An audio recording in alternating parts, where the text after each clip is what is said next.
I'm 73 years old, and I'm about to tell you something that might upset you. Everything you think you know about getting older is completely wrong. And the worst part? The people who should be telling you this, your parents, your teachers, society, they're either lying to you or they don't know themselves. You see, I spent the first 50 years of my life believing the same lies you probably believe right now. I thought I had it all figured out. I had the career, the house, the respect of my peers. But at 52, something happened that shattered everything I thought I knew. And what I discovered in the 21 years since then has completely changed how I see life, death, and everything in between.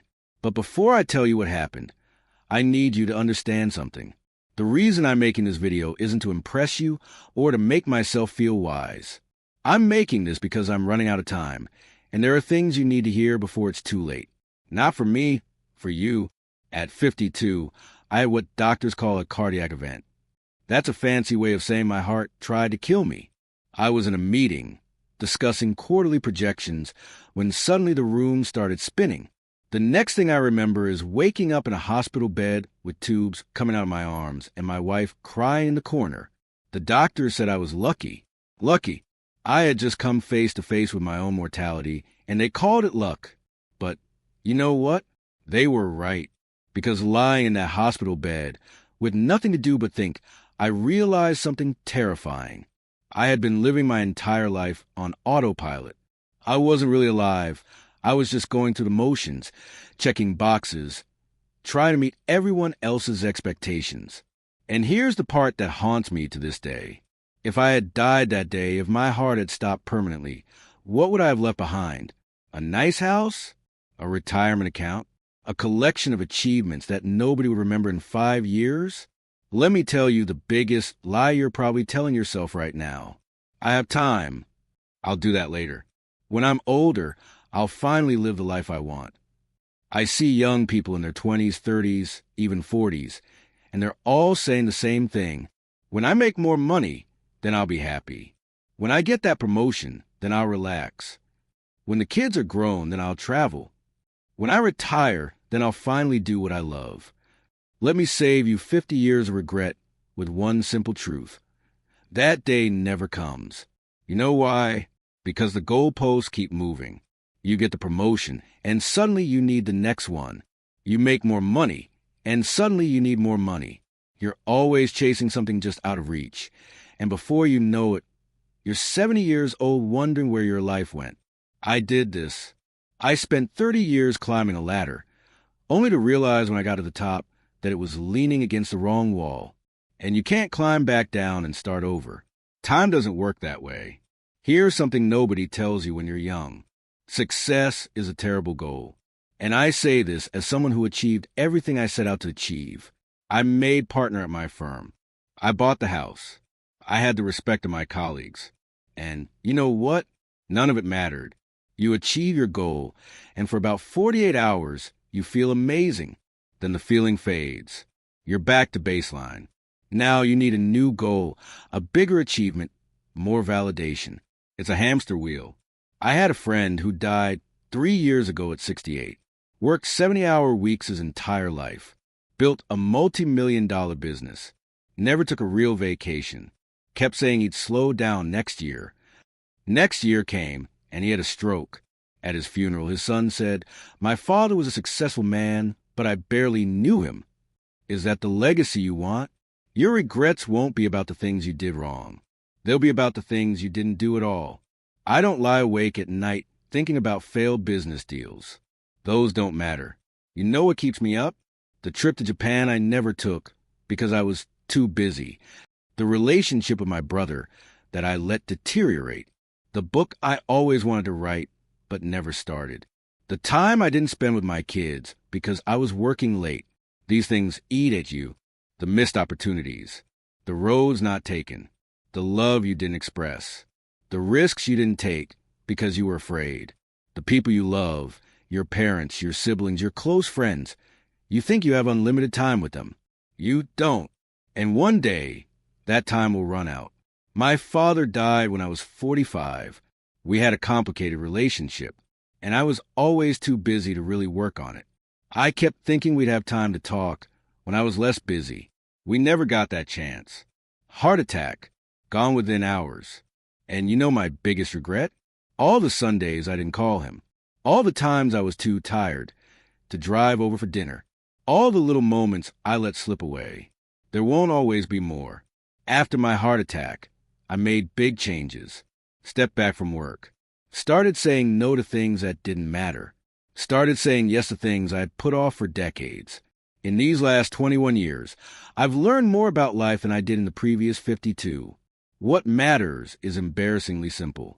Time with people you love. Work that feels meaningful to you. Experiencing things, not owning things. Creating memories. Being present. I know it sounds simple. When I was your age, I would have rolled my eyes. Sure, but I have bills to pay. And yes, you do. I'm not saying quit your job. I'm saying don't sacrifice what matters for what doesn't. Here's a question I want you to ask yourself, and I want you to answer it honestly. If you died tomorrow, would you be satisfied with the life you've lived so far? Not, would people be impressed by your eulogy? Not, did you achieve enough? Just, would you be satisfied? If the answer is no, then what are you waiting for? What are you doing with your time that's so important that you're willing to gamble your one precious life on it? I'm 73 years old. I've been lucky enough to have good health since that heart attack. But every morning when I wake up, I'm aware that I'm on borrowed time. We all are, really. But most young people don't realize this. They think they're invincible. They think they have forever.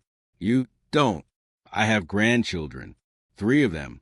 And when I look at them, I see the same patterns I see in most young people today.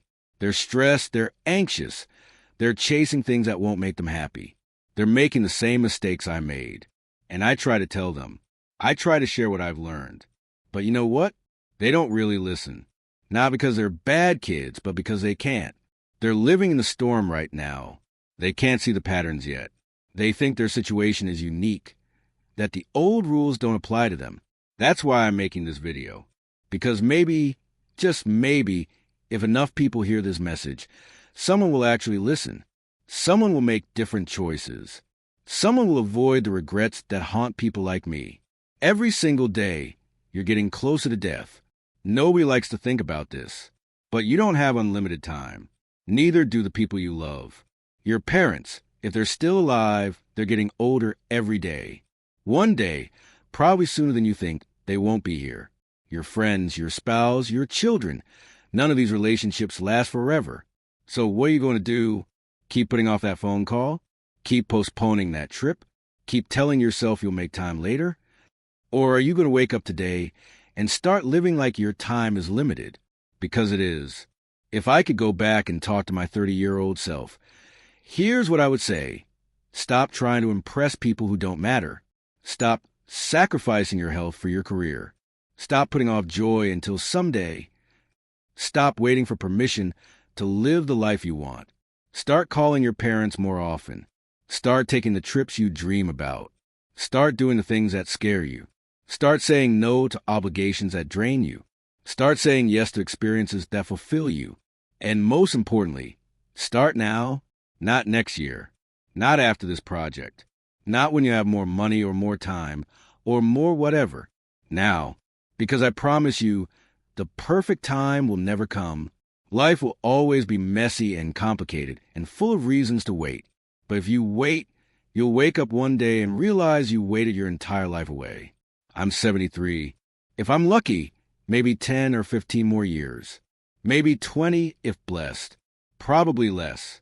And I'm okay with that, because these last 21 years have been the richest of my life. Not because I made more money. Because I finally started living intentionally. Appreciating every day. Prioritizing what matters. I've traveled to places I always wanted to see. Deep in relationships with my children and grandchildren. Pursued hobbies I put off. Forgiven people I held grudges against. Said, I love you countless times. I'm happier now at 73 with less time ahead than I was at 30. When I thought I had all the time in the world. That's the irony. When you understand time is limited, you start to actually live. You stop wasting it. You stop postponing joy. You start creating the right time. You have a choice right now, today. Keep living the way you're living, chasing success, putting off happiness, telling yourself you'll make time later. Or wake up. Realize time is running out faster than you think, and the life you're waiting to live needs to start now. I can't make this choice for you, but I can tell you, you don't want to be 73, looking back, wishing you made different choices. Don't waste 52 years figuring this out. Learn from my mistakes. Live intentionally. Prioritize what matters. Stop waiting for someday. Someday is today. It always has been. If this resonates, share this video. Leave a comment. Tell me what you're going to do differently. Subscribe, because I have more truths to share and not much time left. The clock is ticking. What are you going to do with your time?